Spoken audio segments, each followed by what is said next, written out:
Alors, bonjour à tous. Nous sommes déjà en place. Comme je disais, on devrait se retrouver autour de 55. Il est l'heure déjà. Donc, chose promise, chose due. Voilà, déjà, un bonjour à tout un chacun. Hein. Là où vous vous trouvez, je vous salue en tout cas. Comme on dit, good morning pour ceux qui parlent anglais. Et pour ne pas dire good afternoon ou hi ou hello, ce sera ça. Et pour tous nos frères, en tout cas au Sénégal, un salam, en tout cas, salam alaikum à tout un chacun, salam alaikum pour vous qui me suivez, en tout cas, depuis là où vous êtes. C'est un plaisir de se retrouver, en tout cas, en ligne, au travers de cette chaîne Marketing TV Monde, en tout cas, que vous pouvez toujours liker et recommander à vos frères de liker. Donc, un salam alaikum à mes frères musulmans. Et voilà. Il y a eu un moment, c'était le carême pour les chrétiens et à travers le monde. Et nous sommes vraiment rentrés dans ce mois béni, qui est un mois très cher pour nos frères musulmans. Et surtout que nous sommes en période de crise. Et c'est pourquoi d'ailleurs le thème d'aujourd'hui, c'est le développement personnel, voilà, la maîtrise et la confiance de soi en période de crise. C'est vrai qu'il y a beaucoup de gens qui sont stressés. Et si ces personnes sont stressées, c'est parce qu'à un moment, on se pose mille et une questions. Il y a changement d'habitude. Donc, l'être humain étant déjà une personne qui est sensible au changement, et on accepte difficilement le changement, ce qui fait qu'on puisse avoir des habitudes qui ne sont pas propres à ce que nous avons connu. Et au-delà de ça, il faut quand même essayer de revoir les paramètres pour pouvoir penser, de revenir en tout cas dans tout ce qui permet à tout un chacun d'être soi-même.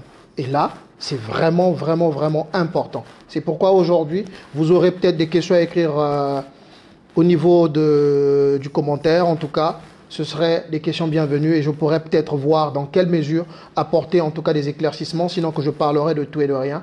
Donc déjà, ce serait parti pour au moins 1h45, sinon 2 heures, selon l'inspiration qu'on a et selon ce que nous avons préparé en tout cas à partager avec vous pour ce jour.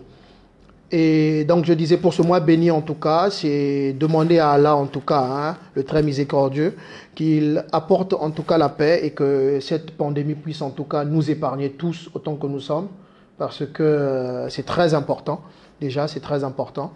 Donc voilà, et au loin je salue tout un chacun, je salue tout le monde, en tout cas mes frères en Europe, aux États-Unis, en Afrique où nous sommes, en Asie, voilà, partout où vous me suivez en tout cas, je vous salue. Donc, recevez les salutations là où vous êtes. Et nous allons devoir essayer d'introduire cela. Alors, le développement personnel, il y a beaucoup de personnes qui se posent des questions. À quoi ça sert? Qu'est-ce que c'est que le développement personnel? Pourquoi le développement personnel? Mais la chose la plus importante à retenir, c'est que le développement personnel permet à tout un chacun de s'affirmer dans un milieu donné. Mais si vous n'aviez pas la possibilité de vous affirmer dans un milieu donné, ce serait difficile. Donc déjà, pour commencer, il y a une définition du développement personnel. Et au-delà de ce qui existe en termes de développement personnel, c'est que ce développement personnel est utilisé ou appliqué dans plusieurs domaines. Il y a la connaissance de soi-même. On doit se connaître soi-même pour ne pas se laisser emporter par des choses qui ne sont pas, en tout cas, en relation avec notre personne. Ça, c'est la première des choses. Il y a la gestion des émotions. Comment est-ce que l'on peut être capable d'être blessé par les paroles qui ont été peut-être dites par un frère ou une autre personne, ne pas permettre à ce que la personne se dise que voilà, je l'ai blessé à l'instant, donc c'est une personne faible. Donc il y a plusieurs méthodologies. C'est pourquoi il y a un rôle très important que joue le développement personnel, se développer, savoir gérer ses émotions, c'est très important. Donc la gestion des émotions, vous aviez la confiance en soi.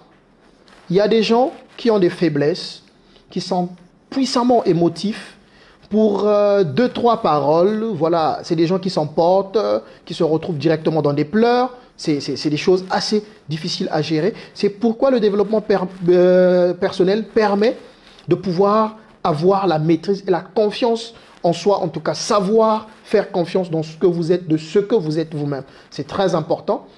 Vous aviez le changement des habitudes, par exemple actuellement, nous sommes dans des changements d'habitudes. On avait l'habitude de se voir avec des frères. On pensait peut-être prendre un verre ensemble. On se disait peut-être que l'on peut essayer d'aller passer du temps au bord de la mer, aller à la plage, se faire une soirée, voilà, se faire un barbecue. Et tout ça change du jour au lendemain parce qu'on nous a demandé, on nous a imposé quelque chose. Et ça, face au changement des habitudes, il faut essayer de prendre en compte le développement personnel qui aide toutes les personnes qui n'ont pas l'habitude d'être dans le confinement tel que nous nous trouvons aujourd'hui. Et à part ce domaine, vous aviez la médecine et la psychologie aussi, qui permet aux gens de savoir que lorsque je suis médecin, je dois avoir les capacités de mieux gérer en tout cas ma personne. Donc le développement personnel intervient dans ces domaines-là. Parce qu'imaginez aujourd'hui en période de crise, vous allez voir qu'il y a des pays dans lesquels nous retrouvons des gens qui sont en train de compter des morts, sur des nombres qu'ils n'ont jamais vus depuis qu'ils sont en activité. Ils sont médecins, mais ils n'ont jamais eu l'occasion de compter des centaines de morts en une journée. Donc imaginez le traumatisme que ça peut créer. Et c'est pourquoi le développement personnel est très important d'ailleurs pour accompagner les gens dans ce qui se fait. Et comme il est dit, il faut toujours être sûr que lorsqu'on doit gérer les gens, il faut être sûr et certain. Vous allez voir des accidentés, vous allez voir des gens qui ont des troubles psychiques, vous allez voir des gens qui ont des maladies, voilà. Donc imaginez que vous tombez sur quelqu'un qui est accidenté, que la chair soit totalement à l'air libre et elle est exposée. Ça crée des traumatismes. C'est pourquoi dans la médecine et dans la psychologie, il faut être vraiment très très développé du côté personnel. C'est pourquoi on parle souvent du PNL, donc qui est le programme neurolinguistique. Il est très important, on utilise cela. On y reviendra bien sûr. Il y a la vie professionnelle parce que dans le monde professionnel, il y a beaucoup de choses qui se font. Vous allez rencontrer des gens qui viennent des horizons différents. Vous allez rencontrer vos supérieurs hiérarchiques. Et chacun de vous, dans cette globalité, vous aurez reçu des éducations différentes. Vous aurez plus ou moins grandi dans des environnements différents. Ce qui fait que lorsque vous vous retrouvez dans un milieu où vous partagez le quotidien quasiment ensemble, parce qu'il faut reconnaître encore aujourd'hui que nous passons près de 70% de notre temps, en tout cas dans nos milieux de travail, et 30% de temps avec la famille. Rares sont les moments où on a vraiment du temps. Il y a des personnes qui travaillent de 6 heures, sinon 6 heures, ils sont déjà dehors, et ils rentrent chez eux à 22 heures. Donc madame et les enfants sont déjà couchés. Et imaginez ce que ça fait. Donc vous voyez vos enfants difficilement, en tout cas dans la semaine, sinon que c'est le samedi ou le dimanche. Et parfois vous avez plus de travail. Et ça, c'est ce qui permet aux gens de savoir gérer la vie professionnelle par rapport au développement, en tout cas personnel. Ce qui vous permet de gérer tous les paramètres et tout ce qui est important. Vous aviez aussi bien dans le management, savoir s'adresser à ses collaborateurs. C'est très important. Le développement personnel permet à tout un chacun, en tout cas, de pouvoir s'acquérir des connaissances dans la communication. La communication, qu'est-ce que je dois dire et à quel moment je devrais dire telle ou telle chose à un tel ou à un tel. Et au-delà de ça, c'est qu'il y a des choses qui se passent souvent dans des entreprises. Vous tomberez sur un responsable, c'est-à-dire que le haut cadre, il est moins âgé que ses collaborateurs. Mais il faut trouver des mécanismes de communication qui doivent permettre, en tout cas à ces personnes, de mieux vous comprendre et de considérer votre âge. Et c'est là où nous voyons parfois en Afrique, dans les sociétés africaines, où vous avez des personnes qui sont déjà âgées. Et au-delà de leur âge, ils ont cette perception de se dire que je suis ancien, je suis âgé et je dois parler comme je veux. Et tout ça, ce sont des habitudes. Rien que le langage que vous allez devoir entreprendre, entretenir avec ces personnes, vous permettra de vous rendre compte si vous communiquez aisément avec ces personnes-là. Donc, il y a beaucoup de choses qui sont là. Et si vous êtes normalement responsable ou directeur, ou en tout cas, comme on dit, responsable d'un groupe de personnes, et que dans ce groupe, vous avez des personnes qui sont plus âgées que vous, il faut trouver les meilleurs mots, les meilleures formules de communication qui permettront d'être en relation avec ces personnes-là. Au-delà de ça, vous aviez ces milieux, en tout cas, grosso modo, qui nous permettent d'aller dans le sens qu'il faut pour pouvoir accompagner tout ce qui nous permet d'être sûr et certain sur la bonne longueur d'onde. Et si nous sommes à ce niveau, c'est pour dire que le développement personnel a des objectifs. Pourquoi est-ce que l'on doit faire le développement personnel? À quoi ça sert le développement personnel? C'est pour créer des conditions pour se sentir plus heureux. C'est très important. Se sentir plus heureux, plus enthousiasme. Voilà, plus de maîtrise de soi. de maîtriser sa vie. Comment est-ce que vous allez conduire votre vie? Et vous avez des personnes qui souffrent des maux de tête du jour au lendemain parce qu'ils mettent une charge tellement lourde de problèmes dans leur tête et sachant que ces problèmes ne peuvent être en tout cas réglés de façon directe. Alors, la question que vous posez, M. Gay, c'est de savoir le développement personnel comme élément de différenciation dans le milieu professionnel. Exactement. C'est très important parce que ça prouve à suffisance si vous aviez été totalement formé. Parce qu'il y aura des moments où il faut bel et bien réprimander son collaborateur lorsqu'il a fauté. On vous réprimande, mais la manière dont votre supérieur vous réprimandera, vous saurez réellement comment réagir.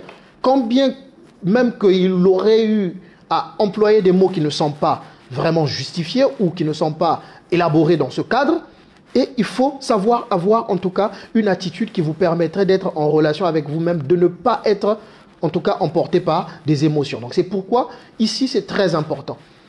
Et le développement personnel aide les collaborateurs en tout cas et ses proches à trouver de nouvelles ressources, des inspirations, le renouvellement, c'est très important.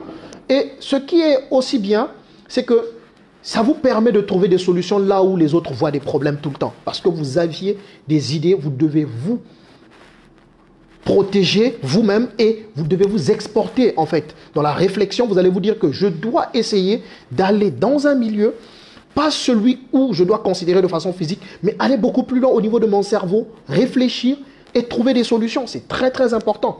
Si vous ne le faites pas, ce serait difficile. Et ce qui est bien encore pour le développement personnel, c'est que ça vous permet d'améliorer votre relation avec vous-même. Il y a des personnes qui ne s'aiment pas eux-mêmes et c'est très dangereux. Il y a des gens qui ne s'aiment pas, ils ne se considèrent pas être eux-mêmes. Mais si vous ne vous considérez pas vous-même, vous n'aurez pas la capacité de considérer les autres. Alors, ce qu'il faut faire, c'est qu'il faut que vous puissiez vous considérer vous-même, vous considérer les autres. À partir de ce moment, ce serait très important de savoir que je me considère, je considère les autres et je dois essayer de suivre ce qui est bien pour moi et ce qui est bien pour les autres. Et ce que les autres peuvent m'apporter, vice-versa. Et c'est très important. Donc, apprendre à mieux se connaître, c'est très important. Se sentir libre de ses mouvements, c'est une clé. Aller plus loin dans son développement personnel, c'est-à-dire qu'aujourd'hui, il y a des gens qui sous-estiment les capacités qu'ils ont. Il y a des gens qui sous-estiment les compétences qu'ils ont. Si vous sous-estimez les compétences que vous aviez du potentiel, vous aviez du talent, vous le sous-estimez parce que vous ne savez pas le gérer. Vous ne savez pas que vous avez ce talent du moment où vous êtes resté dans un milieu qui est totalement inerte. Et c'est pourquoi il faut parler de ça. Aujourd'hui, lorsque nous voyons les autres qui viennent d'ailleurs, vous posez des questions, mais qu'est-ce qu'ils ont? Est-ce que c'est des gens qui fument d'abord ou qui prennent quelque chose avant de prendre la parole? Parce que quand on les voit, ils sont courageux, ils sont vraiment affirmés, ils sont là. Mais parce que le développement personnel, non seulement que ça leur permet d'avancer, mais ça leur permet aussi de pouvoir être identifiés. On les identifie, ils sont eux. On les reconnaît là où ils se trouvent. Dès qu'ils viennent se présenter quelque part, on reconnaît que ce sont ces personnes qui sont là. Il n'y a pas de peur, il n'y a pas de restriction, mais ils savent justifier les choses au moment où il le faut. Donc c'est toujours important. Et comme il est dit encore, à valoriser son potentiel personnel, donc c'est ce que je disais, et voir réellement lorsque vous avez du potentiel, vous avez des qualités. Mais ces qualités, il faut les raffiner de telle sorte que chaque qualité puisse en tout cas prendre en compte les autres paramètres qui vont permettre que chaque paramètre, donc votre sourire, votre franchise, la sincérité, la clarté dans les propos, tout ce qui va avec, et ça permet aujourd'hui d'être de plus en plus orienté vers ce qui vous permet en tout cas de gérer votre potentiel et d'être dans des relations avec les autres. Donc ça, c'est quelque chose de bien. Le développement personnel apprend encore à ajuster son mode de fonctionnement pour se sentir en tout cas de plus en plus efficace. Et ça, c'est toujours important. Donc, ce qui permet encore de pouvoir gérer les choses, c'est qu'il y a un qui me pose la question de savoir, mon supérieur manque clairement de compétences pour mener à bien le projet de la firme. Bon, le manquement des compétences est en soi, en fait, une peur. C'est pourquoi, aujourd'hui, le développement personnel, c'est quoi? C'est que la clé du développement personnel, c'est comme ce que je disais tout à l'heure. Ça permet aux gens de pouvoir avoir les éléments nécessaires. La clé, le dévouement, l'assurance, la certitude. Se dire que je peux, là où les autres vont pouvoir. échouer, moi, je vais arriver. Il y a des problèmes de concentration. Il y a des gens qui n'arrivent pas à se concentrer parce qu'ils englobent tellement de situations dans leur tête. Ils englobent trop de problèmes dans leur tête. Mais s'il faut juste se dire que je dois englober le tout, on ne vit plus. On ne vit plus. Du moment où les problèmes, on les trouve sur Terre, on doit trouver des solutions sur le tas ou encore dans l'avenir. Donc on fait la planification. Mais tout en planifiant les solutions que l'on doit apporter à ces problèmes, il faut chercher à savoir, est-ce que je suis capable de mettre en œuvre ces solutions que je suis en train de chercher? Est-ce que je suis capable de mener à bien le projet que je suis en train de mettre en place pour que ces problèmes puissent disparaître? Mais ce qui est sûr et certain, les problèmes ne finiront jamais tant qu'on est en vie.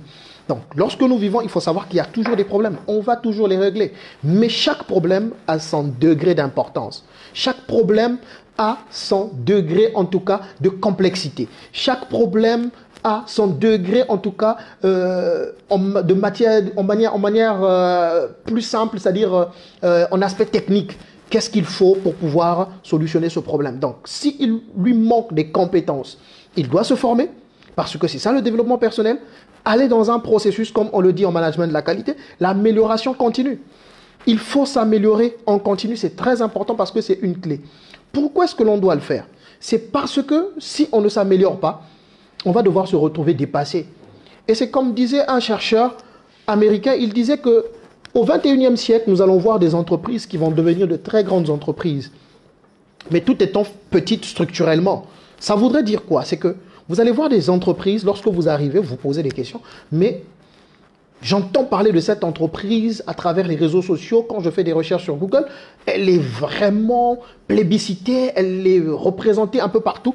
Mais qu'est-ce qui me permettrait, moi, de savoir que cette entreprise, elle est grande? Mais c'est parce qu'elle est plus rapide que celles qui se disent être grandes. Elle est plus rapide, donc elle sait ce qu'elle veut et elle doit travailler pour sa notoriété ainsi que pour sa pérennité. Donc, pour ce faire, on ne peut pas perdre du temps. Et donc, si votre supérieur manque clairement des compétences, vous le constatez. Et c'est à vous, si vous aviez des compétences dans le développement personnel, il faut l'aider. Il y a des gens aujourd'hui, comme on dit, chacun de nous est propre dans un domaine précis. Au-delà de ça, il y a des gens qui sont des hommes à tout faire, qui ont des talents en tout cas dans n'importe quel type de domaine. Au-delà de ça, c'est que ces personnes qui ont des talents, qui peuvent être pris, en tout cas s'il faut faire des pourcentages à 2, 3, 4, 5%. Donc le ramassis permettra de faire 100% de ce qu'il est. Mais par contre, il y a des personnes qui ont 80% de connaissances dans un seul domaine figé. Et le domaine, s'il n'a pas aussi d'importance que ça peut poser des sérieux problèmes. C'est pourquoi le développement personnel, il est très important. Ça permet aux gens de ne pas stresser. Ça permet aux gens d'être sûrs et certains que l'on puisse dégager l'assurance et de garder le sang-froid. On a un projet à mener, en tout cas, ce qu'il faut savoir, c'est que chaque projet a sa complexité. Il y a des projets, je vous assure, dès le départ, avant de commencer, vous aviez le cœur qui bat et vous aviez la tête qui en train de taper dans tous les sens.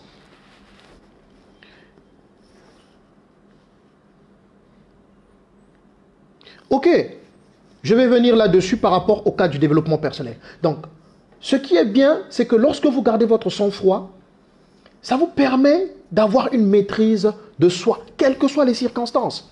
Quelles que soient les circonstances. Et c'est très important. Et vous allez, à partir de ces moments-là, devenir maître de vos émotions. Vous allez savoir, quand une personne a parlé mal de vous, vous regardez, vous riez un tout petit peu, vous donnez un petit sourire. C'est très important parce que la personne se dira, ah bon voilà, j'ai pu le blesser. Mais non, il se dit te blesser, mais pendant ce temps, voilà, rien n'est écrit. C'est comme des gens qui réagissent à des insultes. Dès que le gars dit imbécile, est-ce que c'est écrit devant ton visage que tu es imbécile? Mais non, c'est lui qui perd son temps, il gaspille sa salive. Et c'est pourquoi certaines personnes disent quoi? Tous ceux qui parlent de vous perdent leur temps. Parce que le moment où eux, ils parlent, les autres avancent. Vous savez que c'est très important. Et c'est pourquoi à un certain niveau, il y a beaucoup de choses que l'on voit, nous, ici en Afrique, et ça, ce sont des habitudes, c'est qu'il y a des gens parfois qui perdent beaucoup plus de leur temps à parler de quelqu'un qui n'a même pas leur temps à eux. Vous imaginez? Alors que le développement personnel doit me permettre d'aller vers mon objectif. Qu'est-ce que je suis censé faire? Qu'est-ce que je dois faire? Et aujourd'hui, je dois me développer. Qu'est-ce qui me manque? Je n'arrive pas à bien communiquer. Je dois apprendre à communiquer. J'ai des difficultés de bien parler la langue française. Il faut l'apprendre. Sachant déjà quand même les Français ont des difficultés de parler leur propre langue. Mais du moment où on sait communiquer en utilisant le français, il faut quand même s'améliorer. Et c'est très important. Au-delà de ça, vous aviez des manquements. Vous êtes dans un milieu professionnel, vous avez des lacunes en utilisant une application, en utilisant un logiciel ou quelque autre chose que ce soit. Mais qu'est-ce que vous devez faire? S'il y a quelqu'un qui est à côté de vous qui sait le faire, il faut avoir l'humilité. Demandez à ce qu'il vous explique. Demandez à l'autre, écoute mon frère, écoute un tel, écoute mon ami, comment tu as fait cela? Moi j'ai cherché, vraiment je ne trouve pas. Est-ce que tu peux m'expliquer? L'humilité, c'est très important. Ce sont là des qualités qui font partie du développement personnel. Savoir se sentir petit, parce que vous ne connaissez pas, vous devez chercher.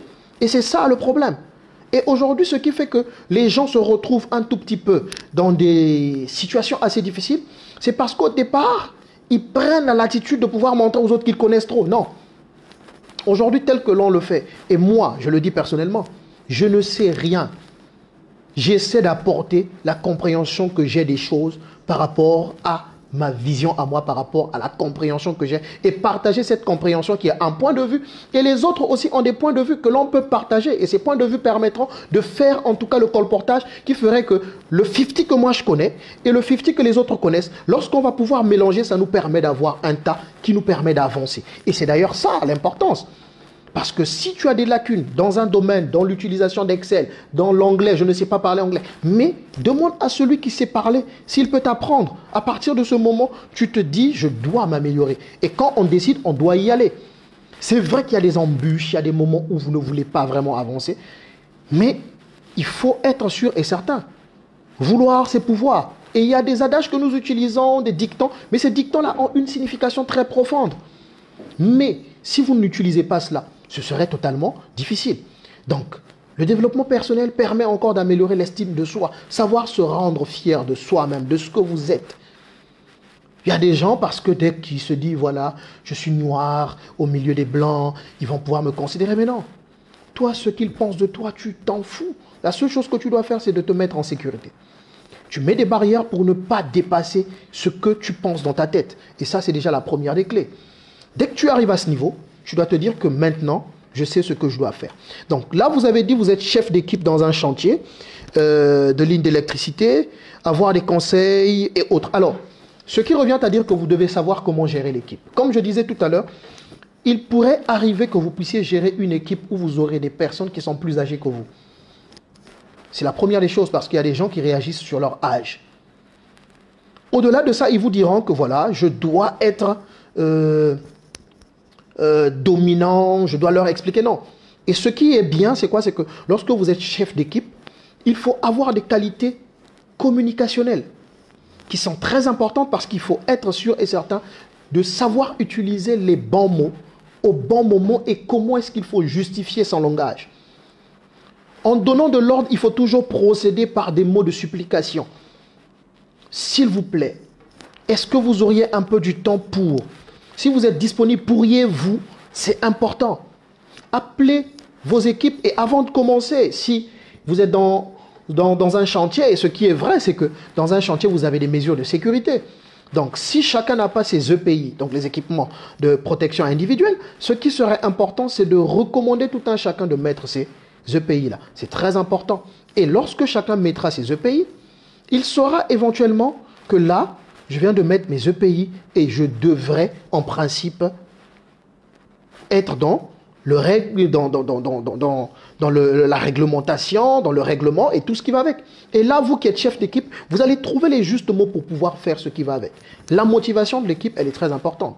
Et de cela, si vous devez être très sûr de ce que vous allez faire, il faut aussi faire du management, mais le management de l'exemple. Donc l'exemplarité. Vous devez montrer aux autres ce que vous faites. Parce qu'il ne faut pas donner juste des ordres, des orientations, sans que vous ne puissiez prouver que vous savez le faire. C'est ça aussi qui est une clé. Donc comme l'a dit M. Aliou Diouf, c'est aussi être philosophe, savoir prendre le juste milieu. Vous avez deux collègues qui se chamaillent dans une équipe, il faut chercher à savoir pourquoi est-ce qu'ils discutent. Essayez de ramener le calme, leur faire comprendre que là n'est pas le moment, nous avons un objectif à atteindre, c'est celui-là. Et si on n'atteint pas l'objectif, il faut être sûr et certain que ça va pouvoir nous retomber dessus. Donc, il faut que l'on puisse être en tout cas en symbiose, on soit en phase pour pouvoir mener à bien le projet pour lequel nous sommes en train d'agir. Mais si nous ne faisons pas cela, ça peut être très très préjudiciable pour l'avenir. Donc en gros, ici, s'il faut prendre la définition en tout cas du développement personnel, c'est quoi déjà? C'est le développement personnel qui renvoie à toutes les activités en tout cas, qui propose de développer en soi, en tout cas ce que l'on appellera une connaissance de soi. Est-ce que vous vous connaissez vous-même? Est-ce que vous vous connaissez? Il y a des gens qui ont des difficultés, mais ils aspirent à devenir milliardaires.